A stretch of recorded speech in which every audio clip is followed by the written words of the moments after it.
Alright, so for banana chocolate chip muffins, first step, preheat your oven. Then muffin tins. I have these little loaves, they're going to look nice. And muffin tins are a bit bigger than cupcake tins, but really any size will do. If you're not going to use a liner, we have cooking spray that we can use. It's always a good idea to do this over the sink or on the stove. You don't want to do it over your floor because stuff's slippery. So if it gets on the floor, you could slip and fall. Okay, so here I have my ingredients. I'm not just using flour. I'm supplementing with a bit of milled flaxseed because that will help give me, some fiber and whatnot. So you, in a bowl, you mix together your flour. In this case, I'm adding some flaxseed in there, baking soda, and salt. Then stir it all together, get it sort of mixed up.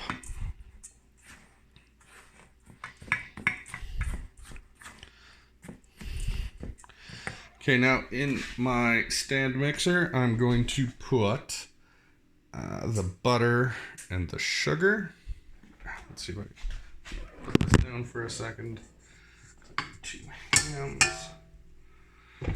So if you did the vocab assignment, you'll know creaming is to incorporate some air into this mixture. And again, with the brown sugar, it's that nice puck.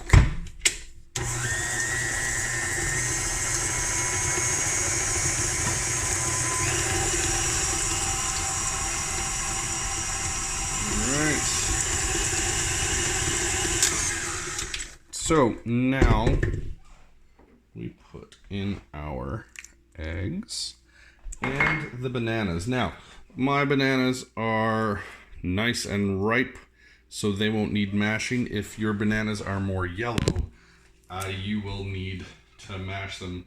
You generally want to use overripe bananas for baking because they're softer and mush easier, but also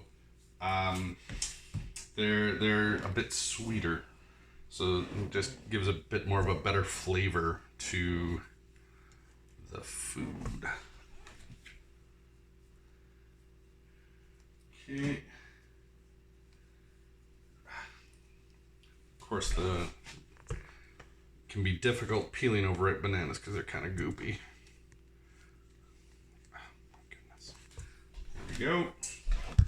All right, so that's in.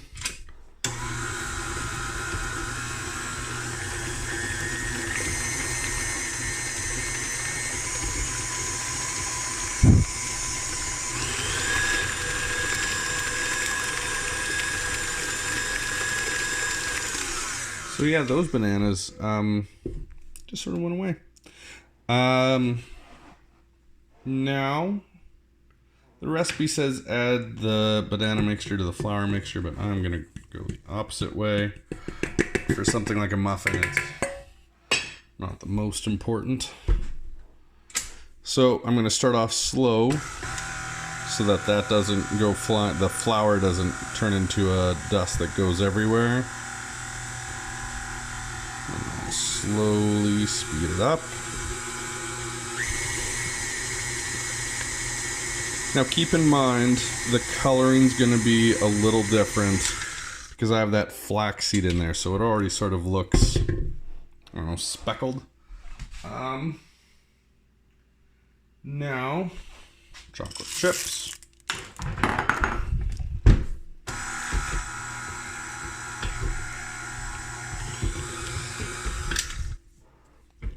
There we go.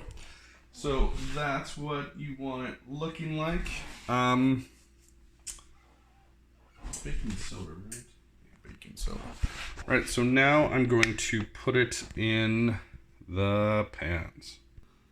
Okay, so another way to get flaxseed is, I was just reading, you can use it as an egg substitute. If you do a tablespoon of flaxseed and 3 tablespoons of warm water and let it sit, it'll turn into a paste that can be used for an egg substitute. Now, this is going to be incredibly difficult because one hand's working the camera. but you can see the batter sort of flows a little bit. So you'll want to sort of use one hand to put it over, then sort of scoop it in. You want it 2/3 to the top, I'd say. Like, it is going to rise, but it's not going to rise that much. All right, so I did the best I could filling these up. You can see there, most of the way filled up. There was only enough for the loaf pan, so I made that dirty for no reason. My oven's not quite preheated, but when it is, I will put them in. Middle rack, because I know with my oven, that's the top rack is definitely too hot. All right, preheated. Put them in. I think it's, how long? 20 minutes. Okay, Google. Set a timer for 20 minutes. All right, about halfway through the cook time. That's what we're looking like. Because I added flaxseed, they're going to brown a bit faster. All right, they look all well and good, but how to tell if they're done? Actually, they look way more brown in real life than on this screen. So, if you take a toothpick and you stick it in, well, and that came back, well, let's see if I can get it to focus, jeez. So it's a little dirty, but I think that's just a chocolate chip.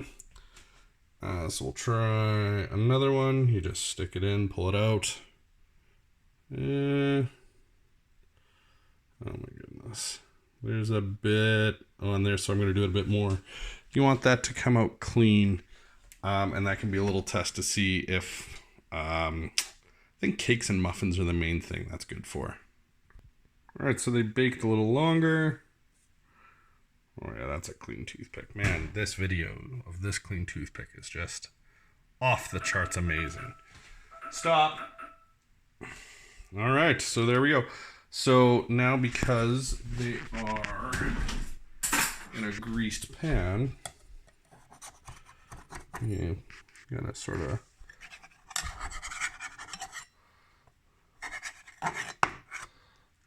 perfect. They're gonna come out right away. Put them on a cooling rack. You're good to go. All right. Good luck, and let me know how it goes.